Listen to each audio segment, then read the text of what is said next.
दोस्तों, आज की कहानी है शक की पति एक ही बार में तलाक दे दिया।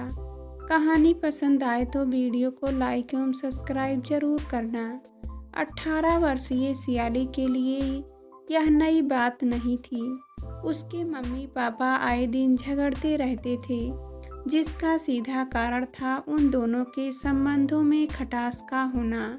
सियाली के मम्मी पापा का तलाक क्या हुआ? वह एक आज़ाद चिड़िया हो गई, जो कहीं भी उड़ान भरने के लिए अपनी मर्जी से मालकिन थी। अब वह खुलकर जीना चाहती थी, मगर यह इतना आसान नहीं था। रविवार के दिन की शुरुआत भी मम्मी व पापा के आपसी झगड़ों की कड़वी आवाज़ों से हुई। सियाली अभी अपने कमरों में सो रही थी। चिक चिक की आवाज़ सुनकर उसने चादर सिर पर ओढ़ ली। आवाज़ पहले से कम तो हुई, पर अब भी कानों से टकरा रही। सियाली मन ही मन कुढ़कर रह गई थी। पास पड़े मोबाइल को टटोलकर उसमें ईयरफोन लगाकर बड्स को कानों में कसकर ठूस लिया और वॉल्यूम को फुल कर दिया। 18 वर्षीय सियाली के लिए यह नई बात नहीं थी। उसके मम्मी पापा आए दिन झगड़ते रहते थे, जिसका सीधा कारण था उन दोनों के संबंधों में खटास का होना। ऐसी खटास जो एक बार जीवन में आ जाए तो उसकी परिणति आपसी रिश्तों के खत्मे से होती है। सियाली के मम्मी पापा प्रकाश और निहारिका के संबंधों में यह खटास एक दिन ही में नहीं आई, बल्कि यह तो एक मध्यवर्गीय परिवार के कामकाजी दाम्पत्य के आपसी सामंजस्य बिगड़ने के कारण धीरे धीरे आई। एक आम समस्या थी। सियाली का पिता अपनी पत्नी के चरित्र पर शक करता था। उसका शक करना जायज़ था, क्योंकि निहारिका का अपने ऑफिस कर्मी के साथ संबंध चल रहा था। पति पत्नी की हिस्सा और शक समानुपाती थे। जितना शक गहरा हुआ, उतना ही प्रकाश की हिस्सा बढ़ती गई और परिणाम स्वरूप पर पुरुष के साथ निहारिका का प्रेम बढ़ता गया। जब दोनों साथ नहीं रह सकते तो तलाक क्यों नहीं दे देते एक दूसरे को? सियाली झुझलाकर मन ही मन बोली। सियाली जब अपने कमरे से बाहर आई तो दोनों काफ़ी हद तक शांत हो चुके थे। शायद वे किसी निर्णय तक पहुंच गए थे। ठीक है, मैं कल ही वकील से बात कर लेता हूँ, पर सियाली को अपने साथ कौन रखेगा? प्रकाश ने निहारिका की ओर घूमते हुए कहा। मैं समझती हूँ कि सियाली को तुम मुझसे बेहतर संभाल सकते हो, निहारिका ने कहा। इसकी बात पर प्रकाश भड़क गया। हाँ, तुम तो सियाली को मेरे पल्ले बांधना चाहती हो, ताकि तुम अपने उस ऑफिस वाले यार के साथ गुलछर्रे उड़ा सको और मैं जवान बेटी के चारों तरफ गार्ड सा बनकर घूमता रहूं। प्रकाश की इस बात पर निहारिका ने भी तेवर दिखाते हुए कहा, मर्दों के समाज में क्या सारी जिम्मेदारी एक माँ की ही होती है? निहारिका ने गहरी सांस ली और कुछ देर रुककर बोली, हाँ, वैसे सियाली कभी कभी मेरे पास भी आ सकती है। 1-2 दिन मेरे साथ रहेगी तो मुझे इतराज नहीं होगा। निहारिका ने मानो फैसला सुना दिया था। सियाली कभी माँ की तरफ देख रही थी तो कभी अपने पिता की तरफ। उससे कुछ कहते ना बना, पर इतना समझ गई थी कि माँ बाप ने अपना अपना रास्ता अलग कर लिया है और उसका अस्तित्व एक पेंडुलम के अधिक नहीं है, जो दोनों के बीच एक सिरे से दूसरे सिरे तक डोल रही है। माँ बाप के बीच रोज रोज के झगड़ों ने एक अजीब विषाद से भर दिया था। सियाली को इस विषाद का अंत शायद तलाक जैसे कदम से ही संभव था। इसलिए सियाली के मन में कहीं ना कहीं चैन की सांस ने प्रवेश किया कि चलो, आपस की कहासुनी अब खत्म हुई और अब सबके रास्ते अलग अलग हैं। शाम को सियाली कॉलेज से लौटी तो घर में एक अलग सी शांति थी। उसने पापा सोफे पर बैठे चाय पी रहे थे, चाय जो उन्होंने खुद ही बनाई थी। उनके चेहरे पर महीनों से बने रहने वाले तनाव की सिकन गायब थी। सियाली को देखकर उन्होंने मुस्कुराने की कोशिश भी की। देख लो, तुम्हारे लिए चाय बची होगी। सियाली पास आकर बैठी तो उसके पापा ने अपनी सफाई में कहना शुरू किया, मैं बुरा आदमी नहीं हूँ, पर तेरी मम्मी ने गलत किया था। उसके कर्म ही ऐसे थे कि मुझे उसे देखकर गुस्सा आ ही जाता था। और फिर तेरी माँ ने भी तो रिश्तों को बिगाड़ने में कोई कसर नहीं छोड़ी थी। पापा की बातें सुनकर सियाली से न रह गया। मैं नहीं जानती कि पापा आप दोनों में से कौन सही है और कौन गलत, पर इतना ज़रूर जानती हूँ कि शरीर में अगर नासूर हो जाए तो ऑपरेशन ही सही रास्ता और ठीक इलाज होता है। दोनों बाप बेटी ने कई दिनों के बाद आज खुलकर बात की थी। पापा की बातों में माँ के प्रति नफरत और द्वेष झलक रहा था, जिसे चुपचाप सुनती रही सियाली। अगले दिन ही सियाली के मोबाइल पर माँ का फोन आया और उन्होंने सियाली को अपना पता देते हुए शाम को उसे अपने फ्लैट पर आने को कहा, जिसे सियाली ने खुशी खुशी मान भी लिया था। और शाम को माँ के पास जाने की सूचना भी उसने अपने पापा को दे दी, जिस पर पापा को कोई एतराज़ न हुआ।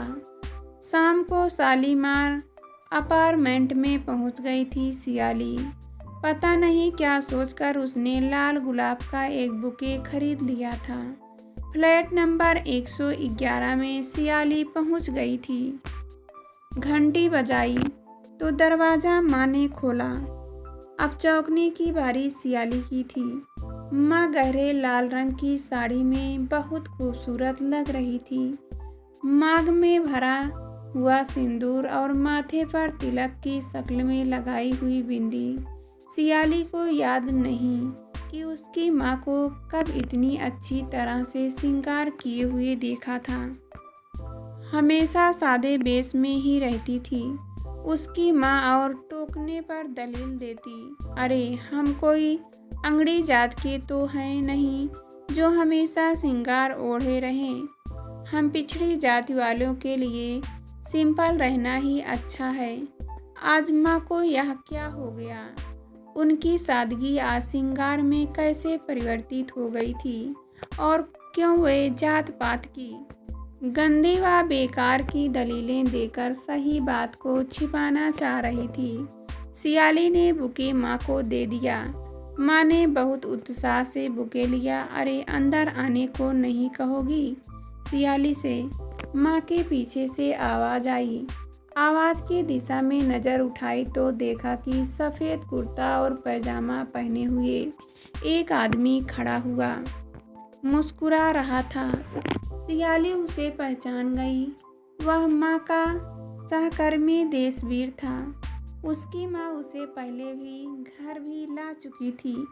माँ ने बहुत खुशी खुशी देशवीर से सियाली का परिचय कराया, जिस पर सियाली ने कहा, जानती हूँ माँ, पहले भी तुम इनसे मिलवा चुकी हो मुझे, पर पहले जब मिलवाया था तब यह सिर्फ मेरे अच्छे दोस्त थे, पर आज मेरे सब कुछ हैं। हम लोग फ़िलहाल तो डिवाइन में रह रहे हैं और तलाक होते ही शादी कर लेंगे। मुस्कुरा कर रह गई थी सियाली। सबने एक साथ खाना खाया। डाइनिंग टेबल पर भी माहौल सुखद ही था। माँ के चेहरे की चमक देखते ही बनती थी, और यह चमक कृत्रिम या किसी फेशियल की नहीं थी। उनके मन में खुशी के चेहरे पर झलक रही थी। सियाली रात में माँ के साथ ही सो गई और सुबह वहीं से कॉलेज के लिए निकल गई। चलते समय माँ ने उसे 2000 रुपये देते हुए कहा, रख लो, घर जाकर पिज्ज़ा वगैरह मंगवा लेना। कल से लेकर आज तक माँ ने सियाली के सामने एक आदर्श माँ होने के कई उदाहरण प्रस्तुत किए थे, पर सियाली को यह सब नहीं भा रहा था और न ही उसे समझ में आ रहा था कि यह माँ का कैसा प्यार है, जो उसके पिता से अलग होने के बाद और भी अधिक झलक रहा है।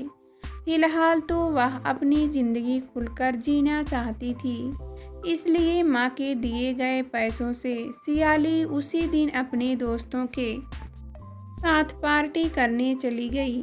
सियाली, आज तुम किस खुशी में पार्टी दे रही हो? महक ने पूछा। बस यूँ समझो आज़ादी की, मुस्कुरा दी थी सियाली।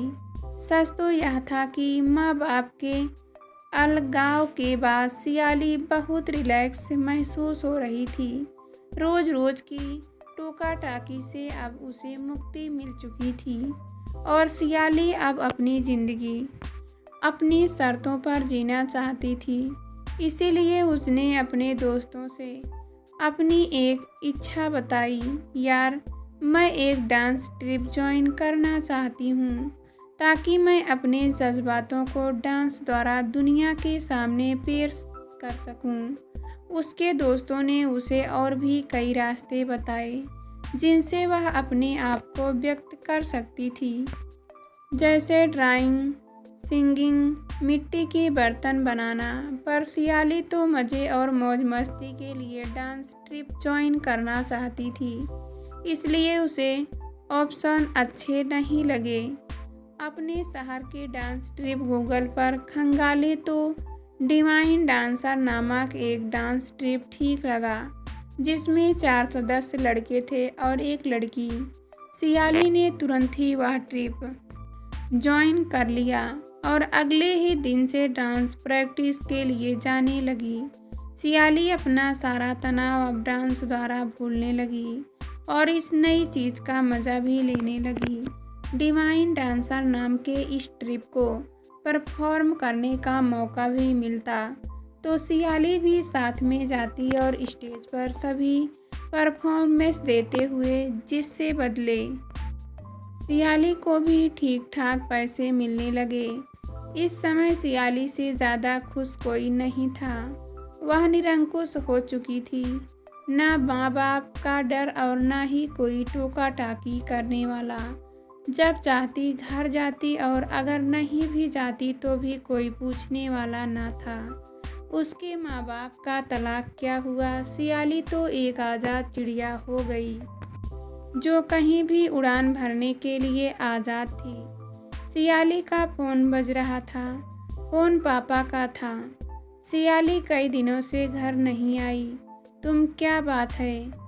हो कहाँ तुम? पापा, मैं ठीक हूँ और डांस सीख रही हूँ, पर तुमने बताया नहीं कि तुम डांस सीख रही हो।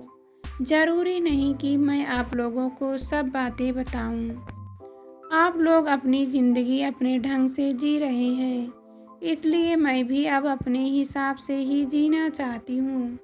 फ़ोन काट दिया था सियाली ने, पर उसका मन एक अजीब सी खटास से भर गया था। डांस टीम के सभी सदस्यों से सियाली की अच्छी दोस्ती हो गई थी, पर पराग नाम के लड़के से उसकी कुछ ज़्यादा ही पटने लगी। पराग स्मार्ट भी था और पैसे वाला भी।